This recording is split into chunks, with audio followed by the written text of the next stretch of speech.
We kick off the show with Dijak going to Trish Stratus saying he's tired of Aleister Black interfering in his matches. He doesn't know what Black's problem is, but he wants it to end tonight, and Trish Stratus allows it. So we'll have Black versus Dijak later on in the show. We kick off the show with a pretty good match, and I'm about to have great heat and good, decent wrestling. Raquel Gonzalez defeated Bianca Belair in 13:28 with a tequila shot. Raquel 68, but she was off her game. Bianca Belair 74. So decent match to kick off the show. Number one contenders match. Raquel versus Bianca, and Raquel is the winner, meaning she's the number one contender for the Women's World Championship. Okay, let's see. Okay. 81. So Bianca looks gobsmacked. She looks in disbelief. She can't even fathom it as she just sits in the ring just trying to contemplate what is happening at the moment as Raquel Gonzalez looks at Bayley and Sasha Banks, who's beside Bayley, but she looks at Bayley telling her that she's coming for that championship. 85. Really good match. Adam Cole defeated Bandito in 12:39 by pinfall with the flying cross body.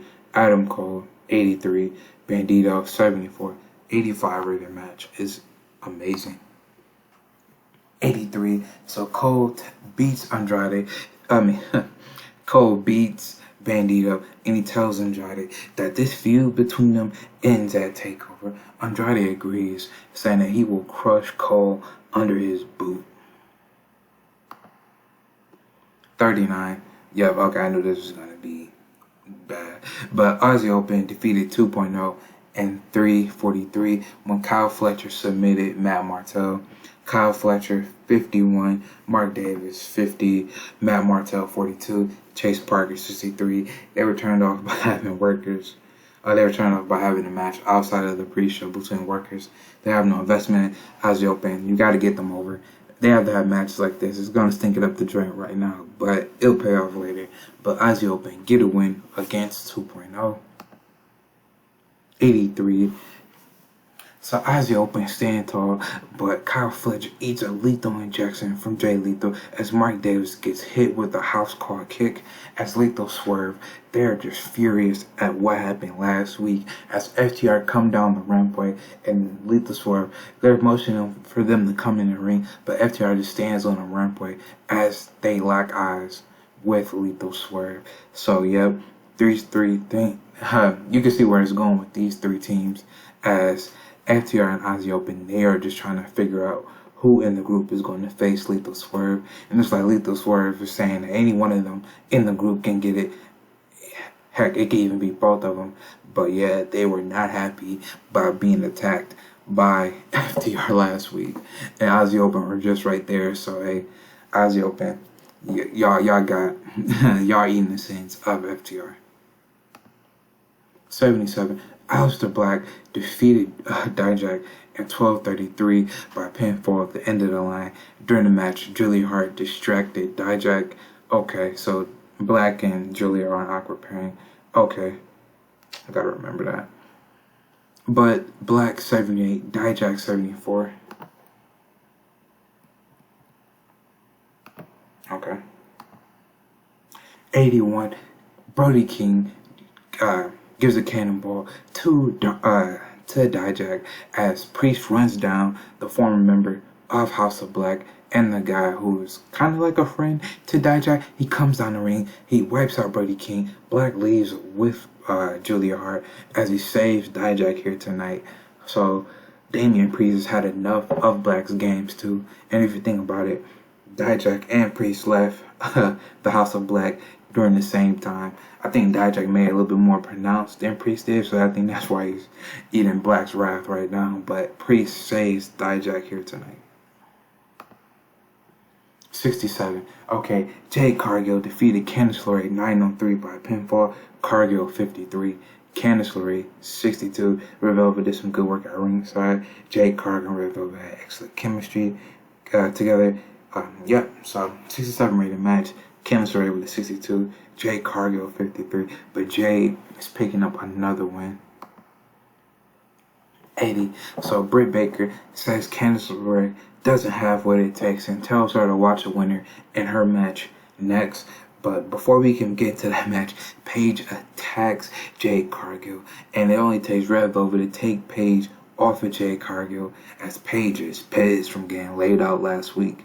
So yeah, a lot going on in this segment. 52. How are there 4 combinations? I've never seen that. Okay, so an extremely short match. Britt Baker defeated Karen Yu in 5-10 by submission. Britt Baker 61, Karen Yu 53. 92. So Ricochet comes out for his match. Ricochet is coming out for his match to end.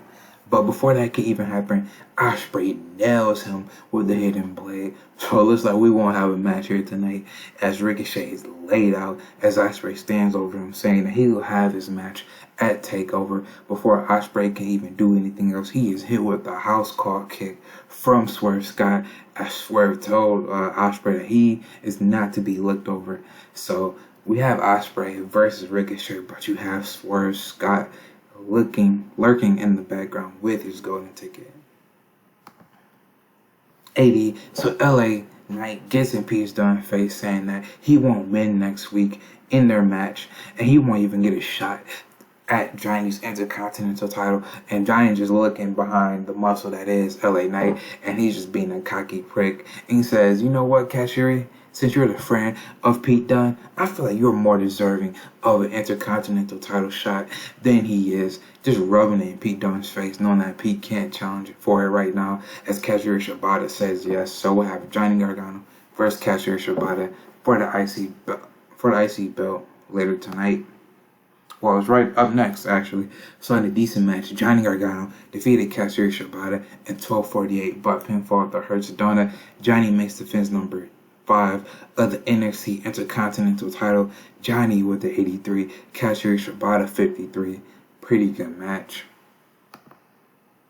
83. So Johnny gives Shibata another super kick at the end of the match. LA Knight, as Pete Dunne trying to help Katsuyori Shibata, but LA Knight lays him out with the BFT. So Johnny Gargano and LA Knight get the one up on Katsuyori Shibata and Pete Dunne. 95. So Nigel asks Bryan about his actions last week, nailing Santos Escobar. Bryan tells Nigel to piss off, and he says that he'll kick Santos's effing head in. And he's just saying it over and over again, being deranged. Psycho Killer Bryan's like one of my favorite wrestlers of the book right now. He is pissed. And I think we have our main event. It's going to be John Cena versus member of Team Gable, Tucker. 81, I'll take it. In about that had great heat, decent wrestling. John Cena defeated Tucker Knight in 12-10 by submission with the STF. John Cena 78, Tucker Knight 63. 79. So Samoa Joe gives elbow suicidas to Otis, to Tucker, as John Cena lays out Chad Gable with an attitude adjustment. So yeah, they get a little bit of revenge of the S show that was what happened with them last week. John Cena got laid out by Gable, and Samoa Joe lost to Otis. So it wasn't a good night for both men. They get a little bit of revenge here tonight. Showcase is an 85. Okay, that's pretty good. So tell me what you think down below. I'll see you when I see you. We're on the road to the Go Home Show. Peace.